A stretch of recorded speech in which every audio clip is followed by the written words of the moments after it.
Hello students, welcome to my class and this is your favorite YouTube channel Vedanshi technical classes. जैसा कि students आपको पता है last class में अपन ने इंडक्टर स्टार्ट किया था। इंडक्टर क्या होता है अपन ने पढ़ा था वहाँ पे कि कोई भी विद्युत रोधी तार है यदि उसको पास पास लपेट कर अपन एक कुंडली का रूप दे दें तो ये क्या कहलाता है, इंडक्टर कहलाता है। क्या कहलाता है, इंडक्टर। इंडक्टर प्रेरक।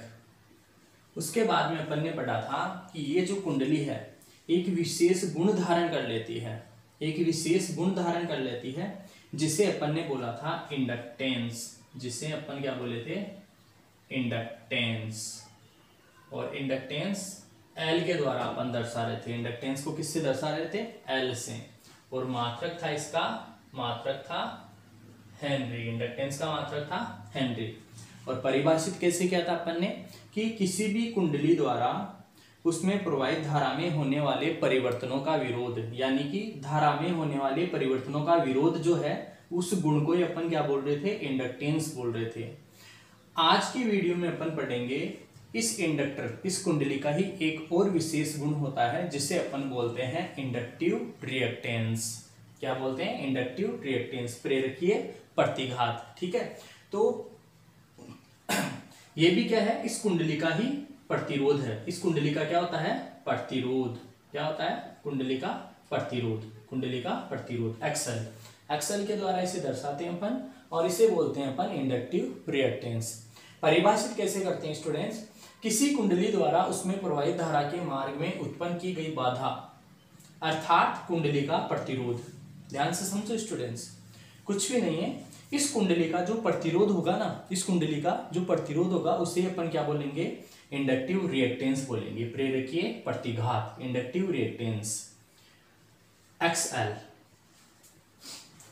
तथा इसका जो सूत्र होता है एक्सएल बराबर वो दिया जाता है, XL is equal to 2 pi F L. XL बराबर 2 पाई एफ एल।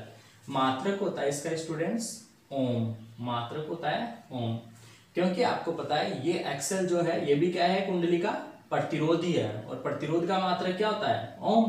तो इंडक्टिव रिएक्टेंस का मात्रक भी क्या हुआ, ओम। इंडक्टिव रिएक्टेंस का मात्रक भी क्या हुआ, ओम। तो XL is equal to 2 pi F L. ये क्या है, इंडक्टिव रिएक्टेंस। Inductive reactance. यहाँ पे पाई इज इक्वल टू आपको पता है 22/7 या फिर 3.14। एफ क्या है यहाँ पे, सप्लाई आवृत्ति। और एल क्या है, इंडक्टेंस। एल क्या है, इंडक्टेंस। इंडक्टेंस एल क्या है, inductance. XL is equal to 2 pi F L. तो पाई इज इक्वल टू 3.14 या फिर 22/7। एफ ये क्या होता है, सप्लाई आवृत्ति। एल क्या होता है, इंडक्टेंस। एल क्या होता है, इंडक्टेंस। इस प्रकार स्टूडेंट्स अपन बोल सकते हैं कि ये जो कुंडली है ना, कुंडली जो प्रेरक है, इंडक्टर है, ये जो इंडक्टर है, ये इंडक्टर है, इसमें दो गुण होते हैं, दो गुण विशेषतः। ये जो है दो गुण धारण कर लेता है, एक होता है इंडक्टेंस और एक होता है इंडक्टिव रिएक्टेंस। ये क्या है, रिएक्टेंस है, जिसे अपन क्या बोल रहे हैं, reactance. Reactance XL. XL is equal to 2 pi F L. XL is equal to 2 pi F L. यदि यहाँ पे एल की बात करें तो एल का अपन ने कल फॉर्मूला पढ़ा था n/i। एक और फॉर्मूला पढ़ा था अपन ने एल का ही, μ0 n²a/l। तो ये एल के दो फॉर्मूले पढ़े थे, इंडक्टेंस के, और ये inductive reactance XL is equal to 2 pi F L. Ohm इसका मात्रक होता है और इसका मात्रक था हेनरी। राइट, समझ में आया, उतारो।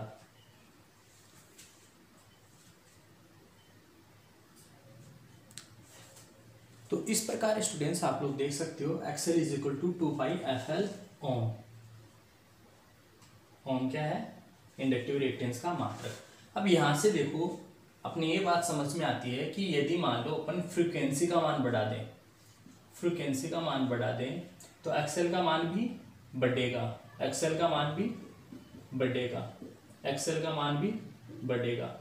डायरेक्टली आवृत्ति के ये समानुपाती है। यदि फ्रीक्वेंसी आवृत्ति का मान बढ़ाएंगे तो एक्सएल भी बढ़ेगा। अतः अपन कह सकते हैं कि इंडक्टिव रिएक्टेंस जो है वो डायरेक्टली समानुपाती होता है आवर्ती के।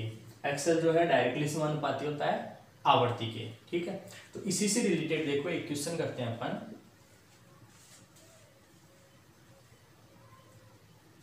क्वेश्चन है कि किसी ऐसी इंडक्टिव परिपथ में, ऐसी इंडक्टिव परिपथ मतलब उसमें इंडक्टर जुड़ा हुआ है, ठीक है, में आवर्ती का मान बढ़ने पर, आवर्ती का मान क्या हो रहा है, बढ़ रहा है, तो धारा का मान बढ़ने पर धारा का मान क्या होगा। ऑप्शन ए है बढ़ेगा, ऑप्शन बी है दोगुना हो जाएगा, ऑप्शन सी है घटेगा, ऑप्शन डी है अपरिवर्तित रहेगा। तो स्टूडेंट्स देखो कैसे इस क्वेश्चन को सॉल्व आउट करेंगे। अपन जानते हैं कि इंडक्टिव परिपथ में एक्सएल इज इक्वल टू होता है 2πfl, XL is equal to 2πfl। अब वो बोल रहा है कि आवर्ती का मान बढ़ने पर, आवर्ती का मान बढ़ रहा है। अब आवर्ती का मान बढ़ेगा तो एक्सएल का मान भी बढ़ेगा, आवर्ती का मान बढ़ेगा तो एक्सएल का मान भी बढ़ेगा, बिल्कुल सीधा समानुपाती है। तो आवर्ती का मान बढ़ने पर एक्सएल का मान भी बढ़ेगा। अतः अपन कह सकते हैं एक्सएल का मान बढ़ेगा। एक्सएल क्या है, एक तरीके से कुंडली का प्रतिरोध, यानी कि कुंडली का प्रतिरोध बढ़ेगा, कुंडली का प्रतिरोध बढ़ेगा।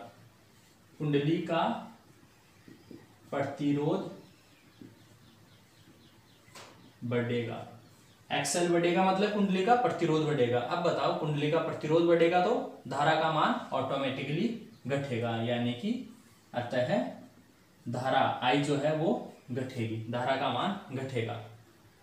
तो ऑप्शन सी राइट आंसर होगा, ऑप्शन सी। आया समझ में।